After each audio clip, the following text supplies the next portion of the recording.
Number 10. Pete Davidson. Twitter basically lost their mind with rumors of Pete Davidson and Taylor getting together immediately after her breakup with Joe. With Joe and Taylor breaking up after 6 years together, many fans believed Pete was going to quickly make his move on her, as he's dated many big names in Hollywood. Taylor and Pete have met before from Taylor's 5 appearances on SNL. The two even worked together on a segment for a show where they made fun of SNL's new writers at the time, in a song called 3 Sad Virgins. But it was mainly because of Pete's dating history that Twitter believed he would slide into Taylor's DMs, following the news of her split. The name Pete Davidson started trending on Twitter, with one user writing, "Keep Pete Davidson locked up for the next few weeks. I'm so serious." And another fan added, "What's Joe Biden's plan for keeping Pete Davidson away from Taylor Swift?" Pete has clarified in the past that he's not one to slide into DMs, and the people he's dated are mainly people he's met through work. He said at the time, "These people that I've dated, I met them at work, and I wasn't in anyone's DMs and no one was in mine." Going on to say, "I worked at one of the 5 Hollywood epicenters of where you meet people, and that's how it happened." It's tough to say if Taylor will be looking to get together with Pete in the future, but if they did, I think fans would have mixed reactions based on the Twitter opinions. Number 9. Diana Agron. If you've been a Swiftie through the years, I'm sure you've heard the rumors of Taylor and the Glee star Diana. But where did this theory come from? Some fans speculated that they started dating after meeting in 2011 and were together until 2013. When Diana made an appearance on Jimmy Kimmel Live, she was asked if she would ever date Taylor, to which she responded by saying, "Wouldn't that be juicy?" She then turned to the camera, blew a kiss before saying, "Hi Taylor." The rumors really escalated when Taylor tweeted, "So I have an inside source at Glee who was all,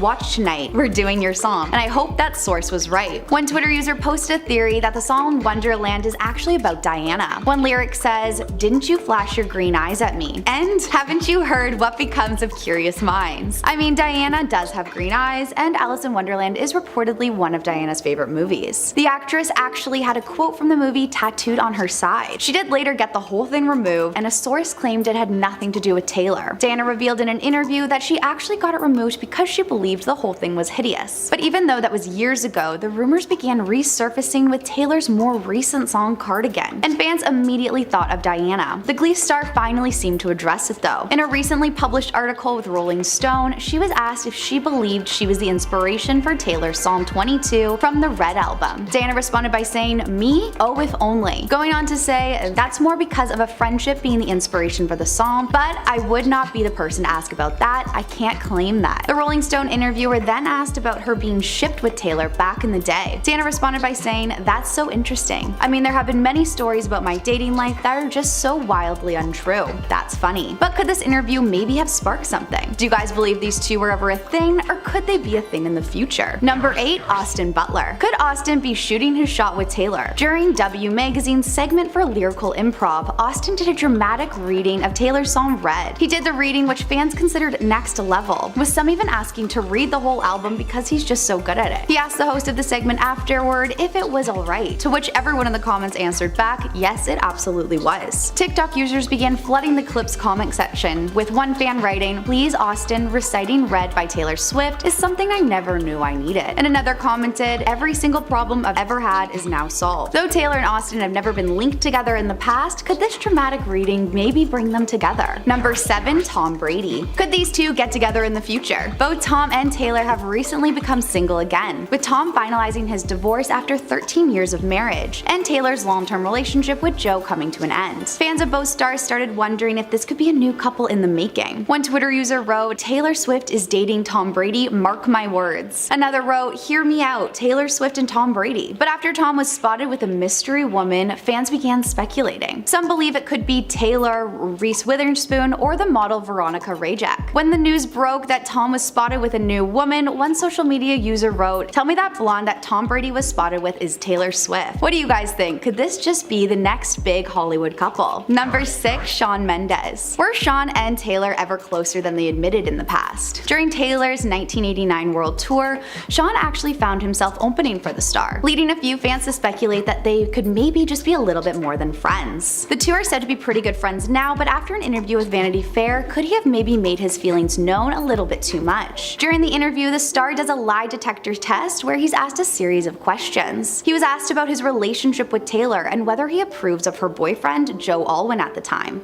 He admits that they still are friends, but did he let his jealousy come out a little bit? Shawn went on to say that Joe looks like a sweet guy, then said he's kind of got a little bit of a villain look about him. Though most fans joked that he was nervous when talking about Joe, making it seem like maybe he had a crush on him himself. A few others considered that maybe Shawn wanted Taylor for himself. Of course, it's hard to say considering these two are just seemingly good friends, but you never know in Hollywood. Number 5, we have Zac Efron. A couple that some people are convinced dated in the past is Zac Efron and Taylor Swift. The rumors really started circulating in the early 2010s. According to a Hollywood Life article from 2016, the two never dated but had seen each other at various events. Allegedly, Zac was interested in getting to know her and called her sexy at the time. After they worked together by co-starring in the movie The Lorax, they did interviews in order to promote the film. When the two appeared on the Ellen DeGeneres show, Ellen seemed convinced that they were dating, or if anything, had hooked up before. Taylor said at the time, "We are not a couple. He's awesome, we are not a couple though." As time has passed, they really do seem friendly, which has led a few people to believe that it could possibly form into something more. Number 4, we have Karlie Kloss. Karlie Kloss is currently pregnant, but considering how many rumors have surrounded her and Taylor in the past, maybe this could be something that could happen in the future. Or maybe even something that Taylor would like to happen in the future. These two have had a rumored romantic relationship for ages, as well as fans just generally speculating about Taylor's sexuality. Taylor's the queen of Easter eggs in her songs, and many think that she could be hinting that there's something a little bit more to her friendship with Karlie. The two became friends back in 2013 when they met backstage at the Victoria's Secret fashion show. Karlie and Taylor were lovingly named Kaylor back in 2014 when they were constantly being photographed and deemed inseparable. More recently though, with Folklore coming out, fans began digging more into the true meaning behind her songs. Her songs Illicit Affairs, 7, and Betty were believed to be the message to the fans that maybe she had some hidden feelings. Fans took to Twitter at the time, with one user tweeting, "Taylor Swift and Karlie Kloss have been dating for 7 years. You can't convince me otherwise, and this is just more proof." Swifties lost their minds even more after Karlie posted a nearly identical photo to Taylor's album cover, writing "My Happy Place." There are even more websites dedicated to these theories regarding the two stars. Taylor has shared a few things regarding this album though. She shared a few words about it on her Instagram. She wrote, "Folklore is a collection of songs and stories that flowed like a stream in consciousness. Not only my stories, but also writing from a perspective of people I've met, people I've known, and those I wish I hadn't." Continuing on, she wrote, "The lines between fantasy and reality blur, and the boundaries between truth and fiction become almost indiscernible." But after Taylor didn't attend Karlie's wedding back in 2018,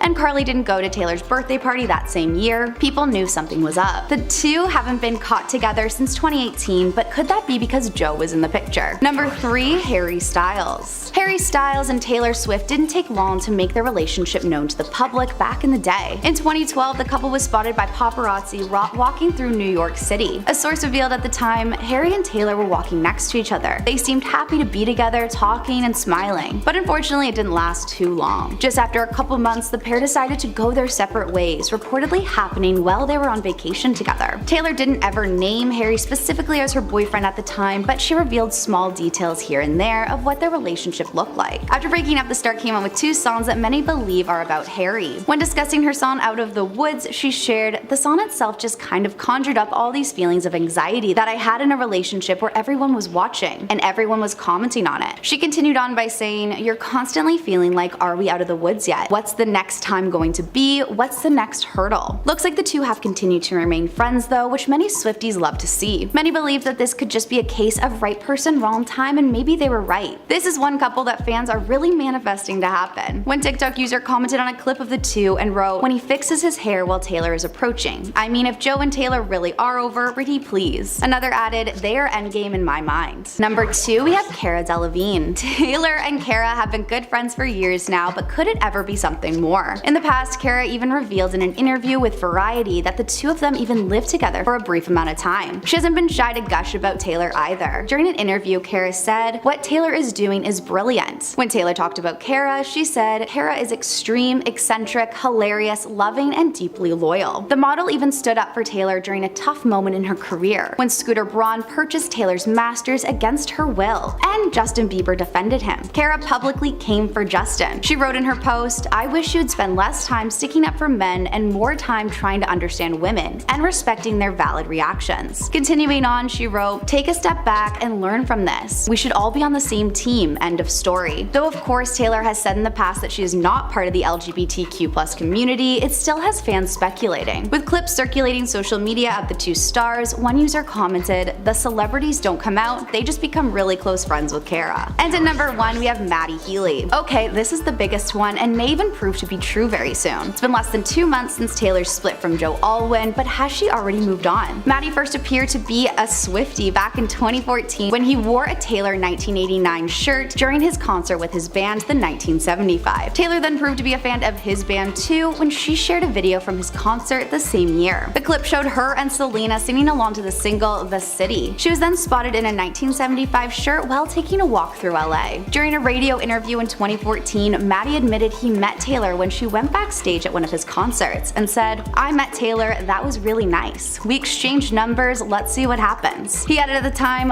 "What am I going to do? Go out with Taylor Swift? She's a sensation, I wouldn't say no." The two have stayed friends over the years, but lately it's looking like there's a romance in the works. Matty was recently spotted at Taylor's Nashville show. A source revealed they're looking to give things a second chance. They run in the same circle of friends and are having a good time reconnecting again. They added saying, "She really likes him and is happy spending time with him." Another insider close to the stars shared, "They have been hanging out and are having fun together. They both respect and admire each other's talent. They have a lot of mutual friends, including Zac Efron." Even going on to say that Zac Efron reconnected the two. But considering she just got out of a long-term relationship, she's most likely not looking to jump into something so quickly, which a source has confirmed. They said she isn't so sure she's ready to commit to something so soon. Looks like this one might have been years in the making if the romance rumors turn out to be true. Number 10, the Karlie Kloss rumors. Taylor and Karlie have had a rumored romantic relationship for ages, almost as long as fans have been speculating about Taylor's sexuality. They became friends back in 2013 when they met backstage at the Victoria's Secret fashion show. They were named Clayla back in 2014 because they were constantly being photographed together and seemed to be inseparable. But when Taylor didn't attend Karlie's wedding in 2018 and Karlie didn't go to her birthday party either, people suspected that something was up. They stopped being photographed together after that year, which made it seem like they had a falling out. More recently though, with Folklore coming out, fans began digging into the true meaning behind her songs. The tracks Illicit Affairs, 7 and Betty were believed to be a message to fans that maybe had some hidden feelings. Fans took to Twitter at the time, with one user writing, "Taylor Swift and Karlie Kloss have been dating for 7 years. You can't convince me otherwise." And this is just more proof. Swifties lost their minds even more after Karlie posted a nearly identical photo to Taylor's album cover, writing, "My happy place." There are even entire websites dedicated to these theories about the two stars. So what do you guys think? Could there have been something more to this relationship? Number 9, the Lavender Theory. We know that Lavender Haze is the title of the first track on Midnights, and since lavender is frequently used as a symbol of the queer community, and it doesn't help that for years there's been speculation that Taylor is either gay or bisexual and has had secret relationships with women. Not only that, but some people were convinced that at least 2 and possibly more songs on the album are about Karlie Kloss. In the song Maroon, she sings, "How did we end up on the floor anyway, you say? Your roommate's cheap screw tops rosé." Taylor and Karlie were reportedly roommates at one point. There was also speculation that the song Question could be about her as well, as one fan theorized that it definitely feels pretty straightforward that she's singing about kissing a girl. Then in 2014, TMZ reported that Taylor and Karlie may or may not have kissed at a concert, although that was never fully confirmed. When speaking about the inspiration behind the song, she said, "When you're in the lavender haze, you'll do anything to stay there and not let people bring you down off of that cloud. I think that a lot of people have to deal with this now, not just like public figures, because we live in the era of social media, and if the world finds out you're in love with somebody, they're going to weigh in on it." Number 8, friendship with Diana Agron. These two met in the early 2010s while Diana was starring in Glee. They became fast friends and spent a large amount of time together. Diana was mentioned in Taylor's music, and she even threw her the occasional party. Eventually, the rumors about the nature of their relationship started circulating everywhere. Although this was just a fan-led theory, a lot of other people started to notice how close they were getting. At one point, Jimmy Kimmel even addressed the rumors, but they always insisted that they were just friends. This went on for a couple of years until they stopped spending so much time together, either because they just grew apart or because there was some kind of rift. Then when Taylor released the song Wonderland, their connection was a little harder to deny. The track features a ton of references to Alice in Wonderland, and Taylor uses the line "falling down the rabbit hole" as a metaphor for falling in love. At another point in the song, she sings, "Haven't you heard what becomes of curious minds? And too in love to think straight, we both went mad." What's really interesting is that Diana has a Wonderland quote tattooed on her ribcage, which has since been removed. So fans really held onto that as proof of their relationship. Number 7, and welcome to New York.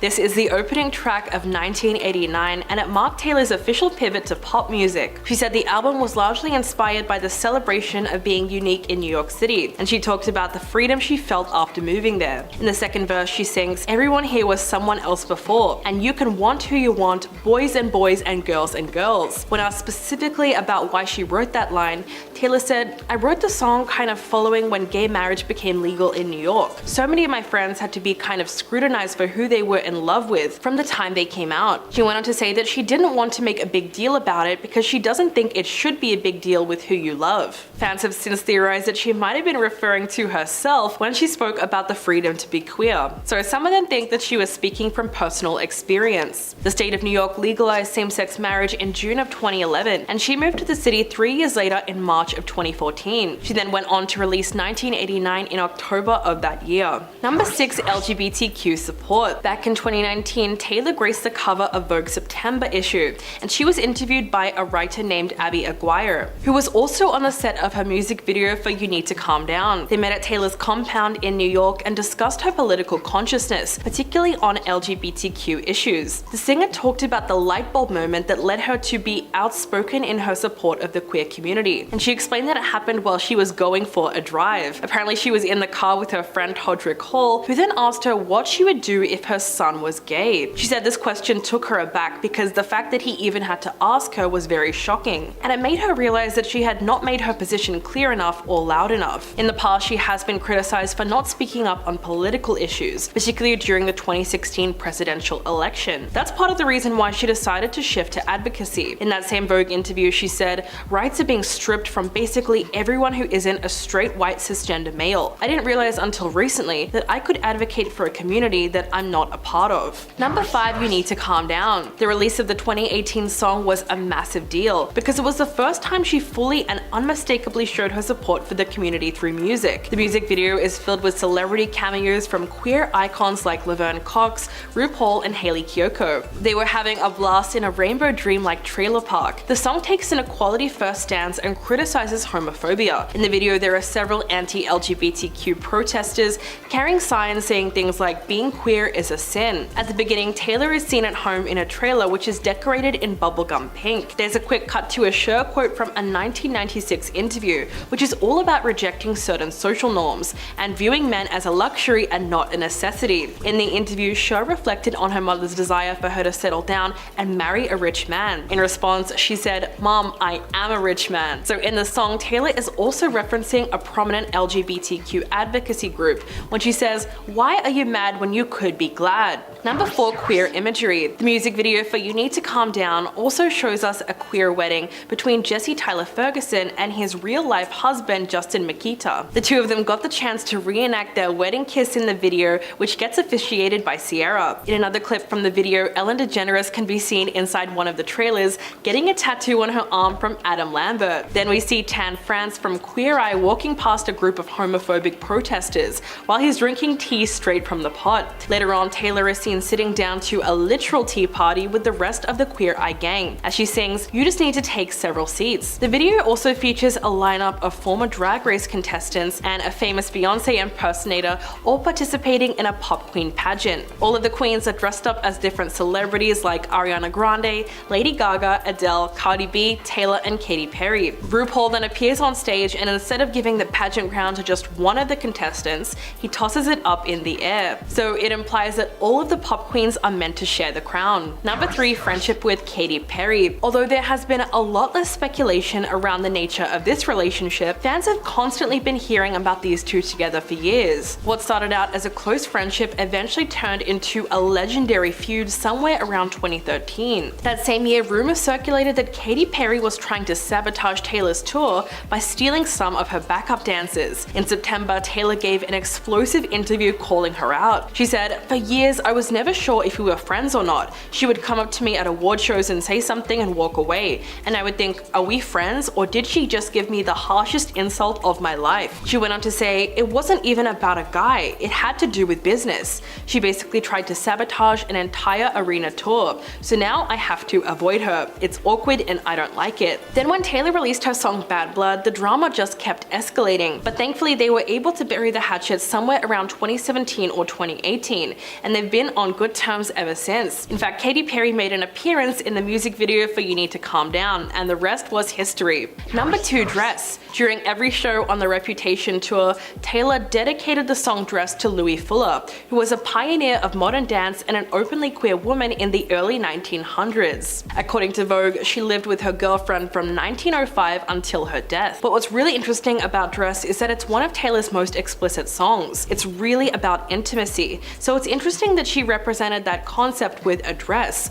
which is a widely recognized symbol of femininity. In one of the lines, she sings, "Only bought this dress so you could take it off." And then in another line, she says, "I don't want you like a best friend," which is representative of a friends to lovers arc. It's this part of the song that has fans believing she was making a reference to her friendship with Karlie Kloss. At another point in the track, she says, "Everyone thinks that they know us, but they know nothing about us," which didn't really seem to match the tone of her relationship with Joe Alwyn. At the time that the album was released, the public hardly knew any information about their dynamic, so it's more likely that the track describes her experience with a female friend. And coming in at number 1, Question. This song contains several references to the 1989 era. In the chorus, Taylor asks several questions, like, did you ever have someone kiss you in a crowded room? And every single one of your friends was making fun of you, but 15 seconds later, they were clapping too. This line kind of sounds like it was coming from personal experience, like a time she was kissed in a crowded room and then mocked for it. In this interpretation of the song, her consistent use of feminine pronouns is also really interesting. If Taylor was going to be publicly involved with a woman, the stakes for acceptance would be much higher, which is possibly why she's tried putting it in the song like that. In the second verse, she explicitly criticizes politics and gender roles for corrupting relationships. She also blames uncertainty for getting in the way of an out and proud relationship. Of course, the title and central theme of Question might also be connected to the Q in LGBTQ, which stands for both queer and questioning. This is a term used to describe people who are in the process of discovery and exploration about their sexual orientation, or their gender identity or expression. So she might be hinting that that's where she fits into the community, in the Q. Number 10, The Romance Reports. The Sun reported that they have been together for less than 2 months, but they're already madly in love. An inside source spoke about their romance and said, "It's super early days, but it feels right. They first dated very briefly almost 10 years ago, but timings just didn't work out." The report claimed that Taylor and Joe Alwyn actually split up back in February, which means that there was absolutely no crossover between the two relationships. Taylor and Matty were reportedly planning to go public when they performed together at her concert in Nashville. Apparently they're both massively proud and excited about this relationship, and unlike Taylor's last one, which was very much kept out of the spotlight, she wants to own this romance and not hide it away. The source went on to say, both Matty and Taylor have been touring over the past few weeks, so it's been a lot of FaceTiming and texting, but she cannot wait to see him again. But as two international megastars, they understand the pressures of one another's jobs better than anyone, and are incredibly supportive of their respective careers. It's also been said that they were set up by Taylor's longtime collaborator Jack Antonoff, although no one really knows that for sure. Number 9, Secret Messages. The pair fueled romance rumors even further when they seemingly repeated the same phrase during recent respective performances. Apparently, at one point in her Nashville concert, while she was singing the song Cardigan, Taylor looked dead at the camera and mouthed the words, "This is about you, you know who you are, I love you." This moment was allegedly connected to something that Matty did during his concert in the Philippines on May 3rd, where he appeared to say the exact same thing. These two clips were then posted on TikTok, and some people are certain that they are actually sending secret messages to each other. And it makes a little more sense when you think about how private Taylor is with her love life. According to The Sun, apparently yes, they were planning to go public during that concert in Nashville, but even though that never happened, the phrase might have been a way for them to connect with each other while they were performing. Taylor is also known for putting a lot of Easter eggs in her music, like the song Champagne Showers she sang when news of her breakup had just come out. Some fans think that the lyrics hinted the reason that she and Joe Alwyn broke up. Number 8, the Nashville concert. Over the weekend, Matty was enjoying Taylor's concert in Nashville alongside her friends Gigi Hadid and Lily Aldridge. They all seemed to be very comfortable with each other, dancing and hugging while listening to music. Matty was caught on video intensely focusing on her performance, as though he was under some kind of spell. At one point, he looked really moved by the music and even held his hand over his chest. But he wasn't just there to watch, he also performed with opening act Phoebe Bridgers. He was seen playing guitar in the sold-out stadium while wearing a skeleton suit. Yes, he was there to both perform and support Taylor. But some fans have also pointed to the fact that he attended her concert 2 nights in a row, which meant that he was really just happy to be there. Fans also posted several videos on TikTok trying to decipher his body language at the concert. Most of them could agree that he really seemed enchanted just watching Taylor perform. Fans also commented, "Guys, this man loves her. Look, he took a 17-hour flight from the Philippines just to be there. And that man looking like he's about to worship the whole ground that she walks on." So there's already a bit of approval coming in from Swifties who are starting to ship them all over again. Number 7, spotted in the car. This one is what some have called real evidence that proves Taylor and Matty are actually dating. At least that's what it looks like in these newly released photos. The two of them were seen sitting together for the first time since the rumors started, next to each other in a car with tinted windows. They were said to have arrived at Taylor's condo around 12:30 a.m. after her concert in Nashville on Saturday evening. The photos are not super clear, but you can make out the fact that it's both Taylor and Matty sitting in the back of the car. He could be seen wearing a bracelet which looked exactly like the same one he wore that evening while watching her performance. Since the pictures were posted on Twitter, they have generated some pretty heavy debate. Some fans are certain that the two of them were in the car, and others not so much. People wrote things like, "I don't even know what I'm looking at," and "Is this Matty in the room with us?" There were also those who felt like this doesn't actually prove anything. After all, so what if they were in the car together? I mean, they could technically still be friends or just be trying to joke about the rumors. So do you think it's really him in the car, and if so, does that mean that they're dating? Number 6, Matty stopped kissing fans. Back in January, Taylor performed at the 1975's concert in London. Matty then announced to the audience that he would not be kissing fans out of respect for her. He said, "I'm not kissing anyone in front of Taylor Swift. Have some respect. In front of the Queen, it's not happening." We don't know her exact reaction to this, but she probably found this announcement funny and sweet. Now, this is a pretty big deal since it's kind of become tradition for Matty to take random fans out of the crowd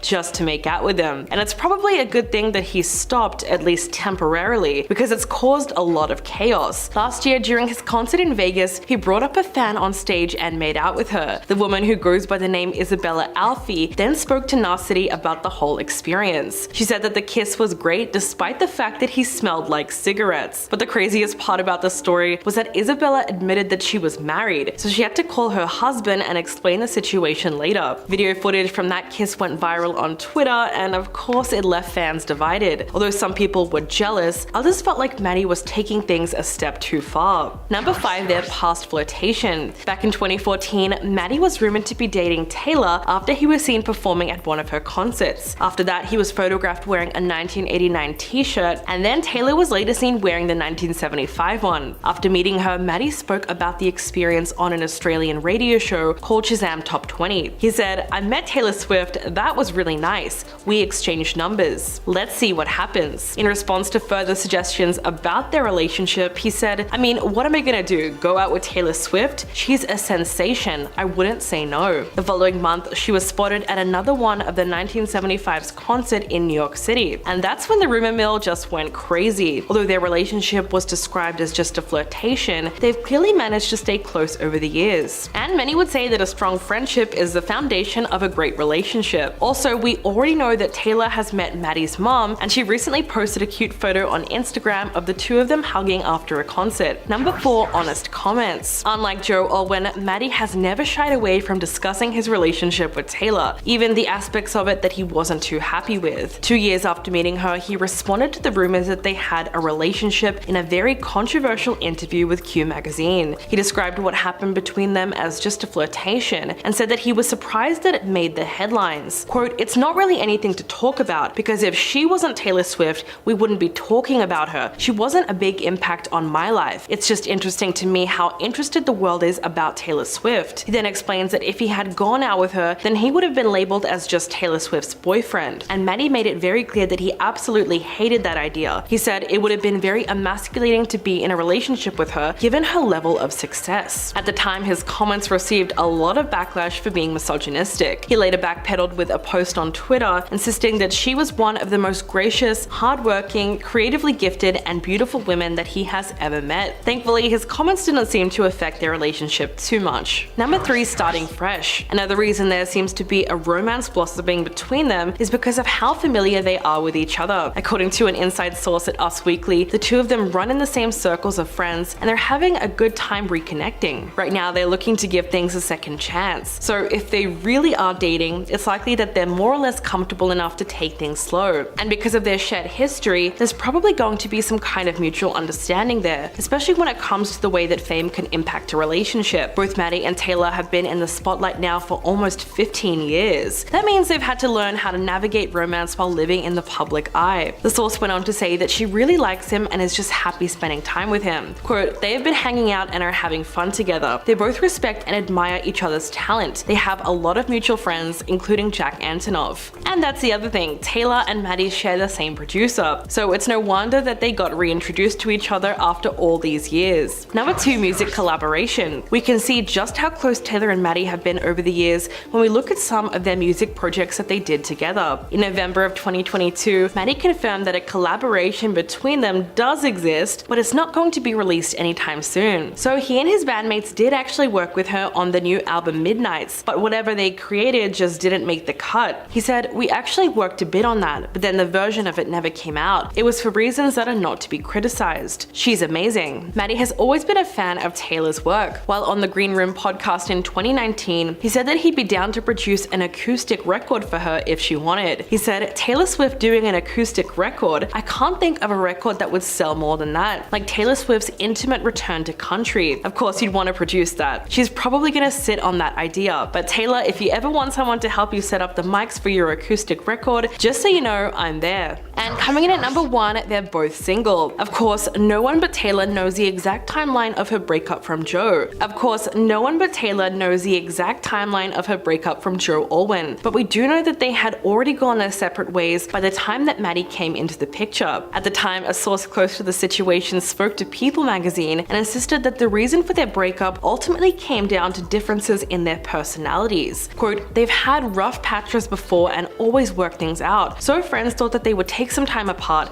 and eventually come back together, but apparently they just weren't the right fit. And a lot of that comes down to the fact that Joe didn't like the limelight. He was said to have struggled with Taylor's level of fame and the attention that she got from the public. Eventually the differences in their personalities became harder to ignore, and they just grew apart." As for Matty, he does have a history of long-term relationships ever since his romance with Taylor. He's dated Australian model Gabriella Brooks for 4 years in 2015, before getting into a 3-year relationship with FKA Twigs, which ended in June last year. He was also linked to model Charlotte Bryard D'Alessio back in December, but there seemed to be more of a fling than anything else. So technically, if Taylor and Matty were to start things up again, the timing would be perfect. Number 10, Joe Alwyn. As more details of their alleged breakup continue to come in, multiple sources have come forward claiming to know the reason for the split. One source revealed they were talking about marriage as recently as a few months ago, but it looks like some personality differences are impossible to look past. An insider claimed to the media that although the pandemic sent the world into a lockdown in 2020, the couple was living in an absolute bubble for the majority of their relationship, saying they had plenty in common and fell in love in a safe bubble when she was retreating from the world during Reputation. They added, then the pandemic hit and they were locked down together and able to continue growing their relationship in this insulated way. But he didn't really know her outside of that bubble yet. Unfortunately, because of this, they have claimed that the two just realized they weren't going to be a good fit at all. Going on to say, their differences in their personalities have also become harder to ignore after years together. They've just grown apart. This isn't the only speculation why these two were doomed from the start though. Many believe that money could have been a big factor as to why they didn't work out. According to a news report from an unnamed source, the couple tried everything to save their relationship, but their career differences drove a wedge between them. A source told the Daily Mail, the bottom line for the difficulties in their relationship was that Taylor's career took priorities over Joe's, which can be awkward for a couple who's not balanced. They continued by saying, this drove them apart and ultimately they both realized they were not on the same page anymore. It's been hard for Joe trying to make it in Hollywood and not quite becoming the leading man material, while dating one of the most famous women in the world. This tied with their money difference, with Joe being worth $5 million and Taylor being worth $570 million. Fans believe the difference was just way too much. Forbes even suggested that after her Eras tour, it could push Taylor to a $1.5 billion net worth. Could this just be too much for Joe? Before news of their breakup came out, a source revealed that even though Taylor wanted to settle down, marry, and have children, she was hesitant, claiming Taylor has ambitions of becoming a billionaire first. A source has also claimed that she wanted wanted Joe to sign a prenup, but Joe was opposed. The insider told the media he compares it to gambling on failure, adding, Taylor is delighted to shower Joe with all the mansions, trips, and $1,000 meals he wants. But Joe says he'll feel like a kept man if Taylor doesn't go all in and make him both her life partner and money partner. Although these money problems have never been confirmed, some Swifties believe Joe just couldn't handle the large financial difference that is between them. Number 9. John Mayer. Though these two have never confirmed rumors of being a couple, it is said they had dated from between 2009 and 2010. But something about this relationship really doesn't sit right with fans, and that was the age gap of 12 years. And maybe they were right to be concerned after Taylor came out with the song titled Dear John. Swifties pretty quickly realized this song had to be about her former fling with John himself. In the lyrics, Taylor accuses him of taking advantage of her during a very formative time in her life. When fans began discussing their theories about the song and the couple's relationship, one wrote, Dear John is an eerily accurate portrayal of this type of power and balance. Going on to say, I'm led to believe she's fell hard and fast for him. He started flaking on her and playing hot and cold, and she took it really hard. During an interview with Rolling Stone, John explained how Taylor never called or emailed him about writing this song, admitting he was shocked by the lyrics. He said at the time, I will say as a songwriter that I feel it's cheap writing. I know she's the biggest thing in the world, and I'm not trying to sink anyone's ship, but I think it's abusing your talent. Number 8. Tom Hiddleston. Taylor and Tom had a brief relationship during the summer of 2016 for about 3 months. Their relationship was big news, and the two were seen traveling together to Taylor's home in Rhode Island and Nashville, as well as traveling together to England. A source said, they're very close for people who have only been dating for a couple weeks. The two even ended up being spotted where Tom wore a shirt which said, I heart TS. Despite breaking up just 3 months later, Tom only had good things to say about the star at the time. He told GQ magazine months later, of course it was real. Taylor is an amazing woman. She's generous and kind and lovely, and we had the best time. Although it seemed to end undramatically, was it doomed to begin with? Many fans believe it absolutely was. The two were pretty big into PDA right out the gates, which was a cause for concern for a few onlookers. Fans believe that Taylor should have had a lower profile considering the two got together pretty quickly after the Kanye West event. The event where Taylor was appearing to be exposed by Kim Kardashian for seemingly consenting to be featured in Kanye's song Famous. Not only that, but Tom was accused of using Taylor's massive amount of fame in order to gain more popularity among American fans. Aside from this, others believe the whole thing was completely staged and basically just a PR stunt. Regardless, it just seemed like these two weren't meant to be. Number 7. Calvin Harris. Calvin Harris and Taylor were together for about 15 months, and at the time, Taylor only had great things to say about it. She told Vogue, I'm in a magical relationship right now, and of course, I want it to be ours and low-key. This is the one thing that's been mine about my personal life. But even though it was going seemingly well, the two ended up calling it all off, with sources claiming they just weren't working anymore. Of course, this breakup made headlines everywhere, which Calvin did not love. He said in an interview with GQ, it's very difficult when something I consider so personal plays out so publicly. He continued by saying, the aftermath of the relationship was way more heavily publicized than the relationship itself. When we were together, we were very careful not to be a media circus. But reportedly, there was more drama going on behind the scenes, as theories began coming out as to why the two didn't actually make it. A source came forward claiming they knew why. According to the insider, the problem really was that Calvin was intimidated by her success. They shared, he said on multiple occasions that he was intimidated by Taylor, which is why he would not attend any events that she was being honored at, or any award shows unless he was also nominated. After the two split, it was later revealed that Taylor played a part in writing Calvin and Rihanna's song, This Is What You Came For. This was a fact that Calvin really didn't like, and he made it known to all his followers in a now deleted rant. He wrote, I figure if you're happy in your new relationship, you should focus on that instead of trying to tear your ex-boyfriend down for something to do. He even went on to say, I know you're off tour and need something new to try and bury like Katie, etc., but I'm not that guy, sorry, I won't allow it. After this long rant, he deleted the thread and told GQ in another interview, I'm not good at being a celebrity. Now I see that the Twitter thing as a result of me succumbing to pressure. These two seem to have really a more chaotic breakup than the whole relationship itself. Number 6. Lucas Till. A relationship that lacked a spark from the beginning is that between Lucas Till and Taylor Swift. Taylor met Lucas when he appeared in her video for the song You Belong With Me, and the two had a brief romance in 2009. He said at the time, we dated for a little bit, but there was no friction because we were too nice. He continued by saying, most relationships work out because you get along and then you don't and you make up and it's passionate. With us, I really liked her as a friend, and that's the reason reason we didn't work out. Sometimes friends to lovers work out for the best, but it looks like this wasn't in the stars for these two. Number 5, Taylor Lautner. The two Taylors had a short-lived but very public relationship. The couple met on set for the movie Valentine's Day in 2009, and they started dating that summer. While they both seemed pretty cute in public, an insider revealed at the time he liked her more than she liked him. He went everywhere he could to see her, but she didn't travel much to see him. They decided they were better off as friends. Though it was never revealed who ultimately ended it, I think it's safe to assume it was Taylor Swift. Not long after the split, Taylor ended up coming out with the song Back to December, which revealed that she was maybe feeling badly about how it ended with Lautner. In 2010, she opened up about this, saying, "Up until now, I haven't really felt like I needed to apologize to someone. It's just necessary." Number 4, Harry Styles. Harry Styles and Taylor Swift didn't take long to make their relationship known to the public. In 2012, the couple was spotted by paparazzi walking through New York City. A source revealed at the time, Harry and Taylor were walking next to each other. They seemed happy to be together, talking and smiling. But unfortunately, it didn't last too long. Just after a couple months, the pair decided to go their separate ways, reportedly hopping well on vacation together. Taylor didn't ever name Harry specifically as her boyfriend at the time, but she has revealed some small details here and there of what the relationship looked like. After breaking up with the star, she came out with 2 songs that many were sure were about Harry. When discussing her song Out of the Woods, she shared, "The song itself is kind of a conjured up of these feelings of anxiety that I had in a relationship where everyone was watching, everyone was commenting on it." She continued on by saying, "You're constantly feeling like, are we out of the woods yet? What's the next time going to be? What's the next hurdle?" Looks like the two have continued to remain friends though, which many Swifties love to see. Could this just be a classic case of right person, wrong time? Number 3, we have Joe Jonas. Now this is a relationship that really did not end for the best, and I have to say it's pretty brutal. Joe Jonas and Taylor were together from July to October in 2008. Though Taylor usually doesn't say too much about her relationship outside of her music, she made it clear what happened with her and Joe. Taylor first shared the breakup story on the Ellen DeGeneres show. The host asked her, "He broke up with you on the phone? That's not right." To which Taylor answered by saying, "It's alright, I'm cool. When I find that right person that's right for me, he'll be wonderful. When I look at that person, I'm not even gonna remember the boy who broke up with me in a 27-second phone call when I was 18. According to People, Joe Jonas reportedly defended himself on his MySpace platform as rumors were spreading that he cheated on Taylor during their short relationship. He wrote at the time, "I never cheated on my girlfriend. I might make someone feel better to assume or imply that I've been unfaithful, but that's simply not true." He also added, "For those who have expressed concern over the 27-second phone call, I called to discuss feelings with the other person. Those feelings were obviously not well received, and I did not end the conversation, someone else did." But it looks like since that awkward moment, the two have been able to become friends after it all. During a 2019 Ellen show appearance, when asked what Taylor's most rebellious moment was, she answered by saying, "Probably when I put Joe Jonas on blast on your show. That was too much. I was 18, we laugh about it now, but that was mouthy." Number 2, we have Jake Gyllenhaal. Jake and Taylor's relationship may have been brief, but for many Swifties it will live on forever in her song All Too Well. These two made headlines in 2010 when they were seen together in New York City, and the next few months they were seen together much more often. While neither Jake or Taylor has publicly discussed much about their relationship, many fans believe that a few songs from her Red album were about it. During an appearance on the Howard Stern radio show, Jake opened up slightly about their relationship in 2015. When asked about Taylor, he responded by saying, "She's a beautiful girl." During the interview, he even admitted to only being in love twice, revealing that he was responsible for his past relationships failing. He said at the time, "It was me, man. I think I probably just got scared." Taylor also opened up slightly about the breakup when discussing All Too Well. She explained that she was in a dark place when she was writing it, saying, "It was a day when I was a broken human walking into rehearsal, just feeling terrible about what was going on in my personal life." In the re-release of Red, a lyric that really fueled fans' belief that her song was about Jake was, "You said if you had been closer to my age, maybe it would have been fine." She also says, "I'll get older, but your lovers will stay my age." It wasn't until 2022 that Jake broke his silence on the rumors that it was about him, saying, "It has nothing to do with me. It's about her relationship with her fans. It's her expression." And at number 1, we have Cory Monteith. A story that really just has the worst ending is that of Cory Monteith. Though the two have never admitted to dating officially, they were rumored to have been together briefly in 2010. The couple were seen having dinner in January 2010 during a pre-Grammy party. They were also reported to have been spotted at a Hollywood bowling alley. The rumored relationship was said to have happened after Taylor was getting over her breakup from John